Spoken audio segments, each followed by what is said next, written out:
ವ್ಯಾಪಾರಿಗಳನ್ನ ನಿನ್ನೆ ಮಕ್ಕಳು ಸರಿಯಾಗಿ ದಯಮಾಡಿ ಕನ್ಫರ್ಮ್ ಮಾಡ್ಕೊಳ್ಳಿ. ಮತ್ತೆ ಈ ಕಾರ್ಯಕ್ರಮದಲ್ಲಿ ಭಾಗವಹಿಸಿದ ಎಲ್ಲ ಮಕ್ಕಳಿಗೂ ಕೈತಾರೆ ಸರ್ಟಿಫಿಕೇಟ್ ವಿತರಿಸಲಾಗುತ್ತದೆ.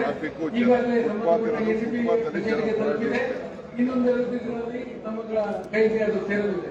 ಕೋರ್ಟ್ ಅಲ್ಲಿ ಹೈಕೋರ್ಟ್ ಅಲ್ಲಿ ಒಂದು ಆದೇಶ ಬಂದಿದೆ, ಇದನ್ನೆಲ್ಲ ವೆಕೆಟ್ ಮಾಡಬೇಕು ಅಂತ.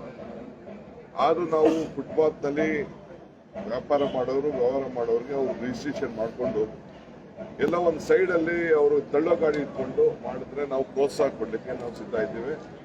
ಅವ್ರಿಗೆ ಹಣ ಕೂಡ ಸಹಾಯ ಮಾಡಲಿಕ್ಕೆ ನಾವು ಸಿದ್ಧ ಇದ್ದೇವೆ. ಅದ್ ಬಿಟ್ಟು ಪರ್ಮನೆಂಟ್ ಟೆಂಟ್ ಹಾಕೊಂಡು ಟೈಪು ಮಾಡಿದ್ರೆ ಜನ ಎಲ್ಲಿ ಓಡಾಡ್ತಾರೆ.